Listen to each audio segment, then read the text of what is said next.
কল্পরাজ্য, স্বপ্নে গড়া আমাদের কল্পরাজ্য। গহীন সুন্দরবনের কোল ঘেঁষে বয়ে চলেছে দীঘামতি নদী। সেই নদীতে বাস করত এক বিশাল দেহী শক্তিশালী কুমির। তার নাম ছিল কুম্ভীর। নদীর জলে তার ছিল একচ্ছত্র আধিপত্য। জলের তলার সব প্রাণী তাকে ভয় পেত, সম্মান করত। কুম্ভীরের যেমন ছিল শক্তি, তেমনি ছিল অহংকার। সে নিজেকে নদীর রাজা ভাবত। নদীর পাড়েই এক জঙ্গলে বাস করত এক ধূর্ত শিয়াল। তার বুদ্ধির খ্যাতি ছিল চারদিকে, কিন্তু সেই বুদ্ধির বেশিরভাগই সে ব্যবহার করত নিজের স্বার্থে, অন্যকে ঠকানোর কাজে। শিয়াল আর কুম্ভীরের মধ্যে এক অদ্ভুত বন্ধুত্ব ছিল। শিয়াল ডাঙার সব খবর এনে দিত কুম্ভীরকে, আর তার বিনিময়ে কুম্ভীর তাকে নদীর বড় বড় মাছ ধরতে সাহায্য করত। এই বন্ধুত্ব ছিল মূলত সুবিধার, সত্যিকারের বিশ্বাসের উপর ভিত্তি করে নয়। একবার কুম্ভীরের স্ত্রী নদীর তীরে এক নিরাপদ বালুচরে অনেকগুলো ডিম পাড়ল। কুম্ভীর আনন্দে আত্মহারা হয়ে গেল। সে তার ভবিষ্যৎ সন্তানদের নিয়ে স্বপ্ন দেখতে শুরু করলো। তার শক্তির উত্তরাধিকারী আসবে, নদীর বুকে তার বংশ রাজত্ব করবে। এই খুশির খবরটা সে তার বন্ধু শিয়ালকে না দিয়ে পারল না। শিয়ালকে ডেকে সে গর্বের সাথে বলল, বন্ধু শিয়াল, সুখবর শোনো, আমার স্ত্রী ডিম পেড়েছে। খুব শীঘ্রই আমার বাচ্চারাই পৃথিবীতে আসবে। তারা হবে আমার মতোই শক্তিশালী। সারা নদী তাদের ভয়ে কাঁপবে। শিয়ালের জিভে জল এসে গেল। কুমিরের নরম তুলতুলে ডিমের কথা ভাবতেই তার লোভ হলো, কিন্তু সে তার লোভ বাইরে প্রকাশ করলো না। মুখে এক গাল হাসি ফুটিয়ে সে বলল, বাহ, এ তো দারুণ খবর বন্ধু গম্ভীর। আমি তো তোমার বাচ্চাদের দেখার জন্য অধীর আগ্রহে অপেক্ষা করছি। তোমার বংশধরেরা নিশ্চয়ই তোমার নাম উজ্জ্বল করবে। কিন্তু মনে মনে শিয়াল এক ভয়ঙ্কর ফন্দি আঁটতে লাগলো।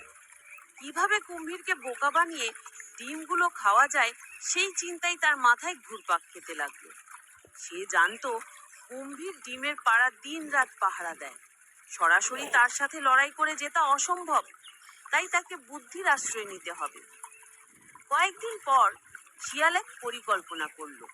সে হাঁপাতে হাঁপাতে কুম্ভীরের কাছে এসে বলল, বন্ধু গম্ভীর, সর্বনাশ হয়েছে। নদীর উজানে মাইল খানেক দূরে একদল বনো মহিষ জল খেতে এসেছে। এমন বড় দল আমি জীবনেও দেখিনি। তুমি এখনই গেলে একটা বড় শিকার ধরতে পারবে। এমন সুযোগ রোজ রোজ আসে না। কুম্ভীর শিকারের লোভে উত্তেজিত হয়ে উঠল। সে একবার তার ডিমগুলোর দিকে তাকালো। শিয়াল তার মনের কথা বুঝতে পেরে বলল, তুমি চিন্তা করো না বন্ধু, আমি তো আছি। তুমি শিকার করে ফিরে আসা পর্যন্ত আমি তোমার ডিমগুলো চোখে চোখে রাখবো। আমার উপর বিশ্বাস রাখতে পারো। অহংকারী কুম্ভীর শিয়ালের ধূর্তমি ধরতে পারল না। সে ভাবলো শিয়াল তো তার বন্ধুই। তাছাড়া একটা বড় শিকারের লোভ সে সামলাতে পারল না। সে শিয়ালকে পাহারার দায়িত্ব দিয়ে দ্রুত গতিতে উজানের দিকে রওনা হলো। এই সুযোগেরই অপেক্ষায় ছিল শিয়াল। কুম্ভীর চোখের আড়াল হতেই সে দৌড়ে গেল ডিমের বাসায়। তারপর এক এক করে সবগুলো ডিম ভেঙে তার ভেতরকার নরম অংশটুকু খেতে লাগলো। তার লোভ এতটাই বেড়ে গিয়েছিল যে সে ভবিষ্যতের কথা একবারও ভাবলো না। পেট ভরে ডিম খাওয়ার পর সে কয়েকটি ভাঙা খোসা সেখানে ফেলে রেখে বিজয়ের ভঙ্গিতে নিজের গর্তের দিকে চলে গেল। এদিকে কুম্ভীর বহুদূর গিয়েও কোনো মহিষের পালের দেখা পেল না। ক্লান্ত এবং ক্ষুধার্ত হয়ে সে যখন ফিরে এলো, তখন দেখলো তার সব স্বপ্ন চুরমার হয়ে গেছে। ডিমের বাসা লণ্ডভণ্ড, ভাঙা খোসা চারদিকে ছড়িয়ে ছিটিয়ে আছে। তার সন্তানদের আর পৃথিবীতে আসার কোনো সম্ভাবনা নেই। কুম্ভীরের বুক ফাটা আর্তনাদে নদীর জল পর্যন্ত কেঁপে উঠল। তার বুঝতে বাকি রইল না যে এটা কার কাজ। শিয়ালের বিশ্বাসঘাতকতা তাকে যতটা কষ্ট দিল তার চেয়েও বেশি জাগিয়ে উঠল এক ভয়ঙ্কর প্রতিশোধ স্পৃহা।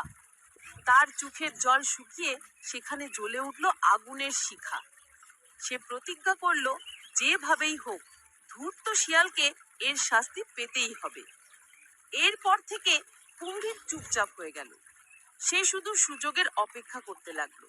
সে জানতো শিয়াল যতই চালাক হোক তাকে জল খাওয়ার জন্য নদীর পাড়ে আসতেই হবে।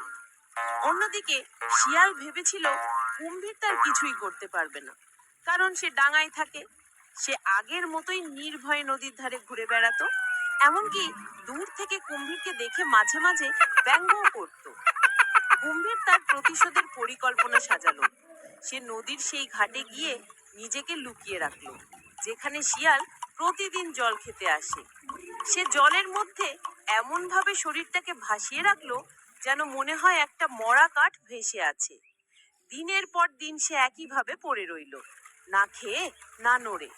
তার একমাত্র লক্ষ্য ছিল শিয়ালকে হাতের কাছে পাওয়া। একদিন দুপুরে প্রচন্ড গরমে শিয়ালের গলা শুকিয়ে কাঠ। সে জল খাওয়ার জন্য সেই নির্দিষ্ট ঘাটে এলো।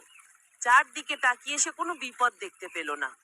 জলের মধ্যে ভেসে থাকা কাঠটাকে তার সামান্য অস্বাভাবিক মনে হলেও সে ভাবলো এটা হয়তো অন্য দিনের মতো একটা সাধারণ কাঠ। তৃষ্ণার্ত শিয়াল আর বেশি কিছু না ভেবেই যেই না জলে মুখ নামিয়েছে, অমনি সেই মরা কাঠ জীবন্ত হয়ে উঠল। বিদ্যুৎ গতিতে কুম্ভীর তার বিশাল মুখ খুলে শিয়ালের পা কামড়ে ধরল। শিয়াল যন্ত্রণায় চিৎকার করে উঠল। সে তার জীবনের সব থেকে বড় ভুলটা বুঝতে পারল। তার সমস্ত চালাকি, সমস্ত ধূর্তমি এক মুহূর্তে শেষ হয়ে গেল। কুম্ভীরের ভয়ঙ্কর চোয়ালের চাপ থেকে নিজেকে ছাড়ানোর কোনো উপায় ছিল না। কুম্ভীর তাকে টেনে জলের গভীরে নিয়ে যেতে যেতে বলল, বিশ্বাসঘাতক, তুই আমার সন্তানদের কেড়ে নিয়েছিস। ভেবেছিলি আমি তোকে ছেড়ে দেব? আজ তোর কর্মের ফল তোকে ভোগ করতেই হবে। জলের গভীরে শিয়ালের করুণ চিৎকার মিলিয়ে গেল। কুম্ভীর তার প্রতিশোধ নিল, কিন্তু তার বুক থেকে সন্তান হারানোর যন্ত্রণা একটুও কমল না। নদী আবার শান্ত হলো, কিন্তু সেই শান্ত ভাবের মধ্যে একটা গভীর শূন্যতা রয়ে গেল। এই গল্পটি আমাদের কয়েকটি গুরুত্বপূর্ণ শিক্ষা দেয়। অতি চালাকির গলায় দড়ি, বিশ্বাসঘাতকতার পরিণাম ভয়াবহ। এই গল্পটি কর্মফলের এক অমোঘ সত্যি তুলে ধরে। আমরা যেমন কাজ করব তার ফল আমাদের কোনো না কোনো দিন ভোগ করতেই হবে। সততা, বিশ্বাস এবং সহমর্মিতাই দীর্ঘমেয়াদী সম্পর্কের এবং শান্তিময় জীবনের ভিত্তি। ধূর্তমি বা শক্তি দিয়ে সাময়িক জয় পাওয়া গেলেও চূড়ান্ত বিজয় সব সময় সত্য ও ন্যায়েরই হয়। বন্ধুরা, ভিডিওটি ভালো লাগলে লাইক, কমেন্ট, শেয়ার করতে ভুলবেন না। নিয়মিত মজার মজার এবং শিক্ষণীয় কার্টুন ভিডিও দেখতে আমাদের ইউটিউব চ্যানেলটি সাবস্ক্রাইব করুন। আর ফেসবুক থেকে দেখলে পেজে ফলো দিয়ে সাথেই থাকুন। আল্লাহ হাফেজ।